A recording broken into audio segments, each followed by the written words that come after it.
ہر طرف بتوں کی پرستش ہے، نمرود کے مجسمے بنے ہوئے ہیں اور لوگ ان کی پوجا پاٹ کرتے ہیں۔ اب ابراہیم کا امتحان ہے کہ کیا اس ماحول کے اندر وہ ان کی طرف جھکاؤ کرتا ہے، لیکن جناب ابراہیم کہتے ہیں کہ ان تماثیل کے آگے تم آسن مارے بیٹھے ہو، جو اپنا دفاع بھی نہیں کر سکتے اور اپنی ضرورت کی تکمیل بھی نہیں کر سکتے، تمہاری ضرورتوں کو کیسے پورا کریں گے؟ تو یہ میرے رب نہیں ہو سکتے۔ شمس و قمر کو، چاند کو، سورج کو، ستاروں کو پوجتے ہو، اچھا یہ چاند، یہ ستارے رب ہے؟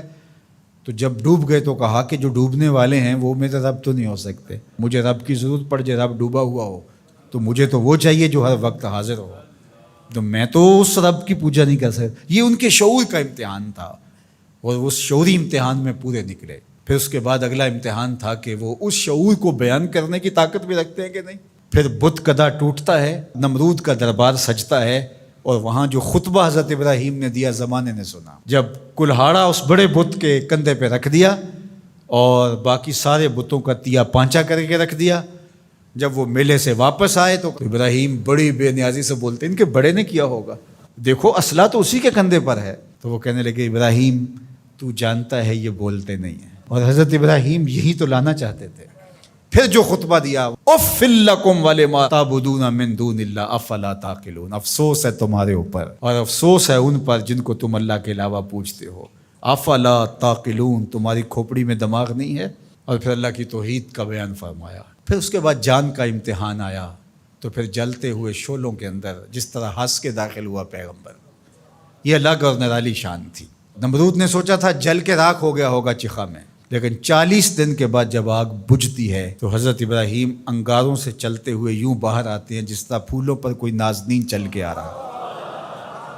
پھر 87 سال عمر ہے، اللہ تعالیٰ پھر حضرت ہاجرہ کے بطن سے حضرت اسماعیل کی صورت میں اولاد عطا کرتا ہے۔ اب اتنی بڑھاپے کی عمر میں اولاد نصیب ہو تو انسان کا جی چاہتا ہے سارے کام کاج چھوڑ کے گھر بیٹھ جاؤں اور میں اپنی اولاد کے چہرے کی بلائیں لوں، لیکن حکم ہوتا ہے اپنی زوجہ کو بھی اور اپنے نو مولود بیٹے کو بھی ایسی وادی میں چھوڑاؤ جہاں کوئی سبزہ بھی نہیں ہوگا۔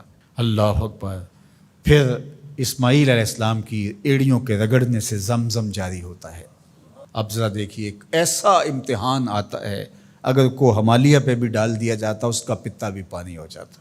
فلما بلغ معہ السعی، جب وہ ان کے ساتھ چلنے پھرنے کے قابل ہوا۔ ابراہیم علیہ السلام خواب دیکھتے ہیں، اور خواب کیا دیکھتے ہیں کہ میں بیٹے کو ذبح کر رہا ہوں۔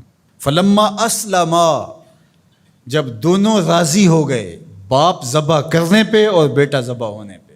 اب باپ کی آنکھوں پہ پٹی بندھی ہے، ہاتھ میں چھری ہے، 100 سال کا بوڑھا باپ، جبل صبیر کا دامن منع کی وادی، کارکنان قضاء و قدر دم بخود ہیں، شمس و قمر، یہ منظر آج سے قبل انہوں نے نہیں دیکھا تھا، اور سورج بادلوں کی اوٹ میں منہ چھپانے کی کوشش کر رہا ہے کہ یہ منظر مجھ سے نہیں دیکھا جائے گا۔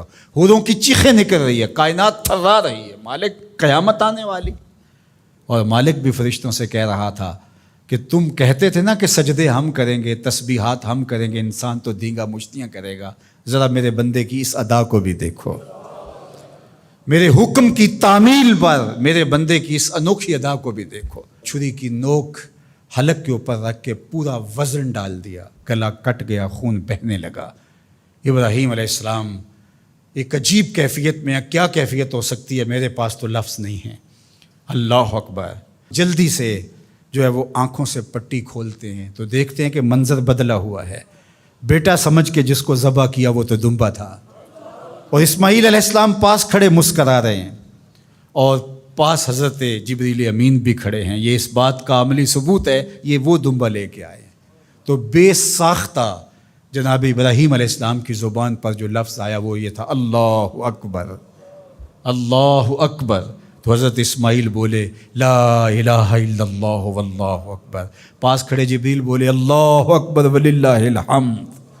اللہ نے کہا اے ابراہیم تمہاری قربانی کی سنت کو بھی قیامت تک جاری رکھیں گے، تمہاری زبانوں سے نکلے ہوئے جملے بھی مرنے نہیں دیں گے۔ وَنَادَيْنَاهُ أَن يَا إِبْرَاهِيمُ قَدْ صَدَّقْتَ الرُّؤْيَا إِنَّا كَذَلِكَ نَجْزِي الْمُحْسِنِينَ۔ اس حال میں ہم نے ندا دی ابراہیم تو نے واقعی خواب پورا کر دکھایا۔ إِنَّ هَذَا لَهُوَ الْبَلَاءُ الْمُبِينُ۔ اللہ فرماتا ہے یہ بہت بڑا امتحان تھا، یہ چھوٹا امتحان نہیں تھا۔ اور پھر میرا رب رب ہو کے کیا کہتا ہے؟ سلام علی ابراہیم، اے ابراہیم تیرے اوپر سلامتیاں نازل ہو۔ اللہ اکبر۔ پرسوں بھی میں کسی منڈی کے قریب سے گزرا، کہتے ہیں اس علاقے کی سب سے بڑی منڈی ہے، تو ہزاروں جانور، ہجوم محبت، اور سڑکوں پر، گلیوں میں، بازاروں میں، کوئی یہاں گائے لے کے جا رہا ہے، کوئی بیل، کوئی اونٹ اٹھا کے لے کے جا رہا ہے، تو بے ساختہ میری زبان سے یہی نکلتا ہے، سلام علی ابراہیم، ابراہیم تیرے اوپر سلامتیاں نازل ہوں۔ اللہ اکبر۔ اور اس قربان گاہ پر، جس قربان گاہ پر حضرت اسماعیل کو لے کر کے چلے تھے، منا کی وادی میں جبل سبیر کے پاس، وہاں 25 لاکھ حجاج جانور ذبح کریں گے، تو منا کی وادی اس گونج سے منور ہوگی، آواز آ رہی ہوگی، سلام علی ابراہیم، ابراہیم تیرے اوپر سلامتی۔ ابراہیم علیہ السلام نے چھوٹا کام نہیں کیا، بہت بڑا کام کیا، لیکن میرے رب نے بھی پھر جو اعزاز دیا، جو تکریم دیا، عرض کی گئی یا رسول اللہ یہ قربانیاں کیا ہیں؟ فرمایا تمہارے باپ ابراہیم کی سنت ہے، قیامت تک وہ نقشہ ہماری آنکھوں کے سامنے رہے گا، اور لوگ اپنے قیمتی متاع کو اس طرح قربان کرتے رہیں گے۔ ہمارے ایک بزرگ فرمایا کرتے تھے کہ ہر بندے کا کوئی نہ کوئی اسماعیل ہوتا ہے، جب تک وہ اپنے اسماعیل کی گردن پر چھری نہیں رکھتا رب کا قرب نصیب نہیں ہوتا۔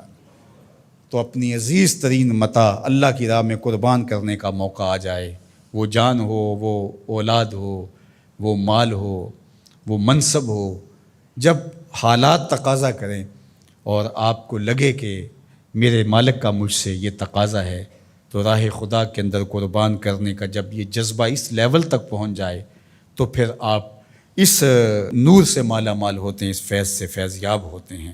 ہمارے لیے یہ واقعات اس لیے رکھے، ہم تو چھوٹے چھوٹے امتحانوں سے ڈر جاتے ہیں، ہمیں بڑے امتحان بھی دینے پڑے تو ہمارے بڑوں کی سیرت یہ ہے کہ ہم کشادہ دلی کے ساتھ، خوش دلی کے ساتھ ان امتحانوں سے گزریں، پھر ہمارے رب کی رحمتیں اور کرم نوازیاں ہمارے شامل حال ہوں گی۔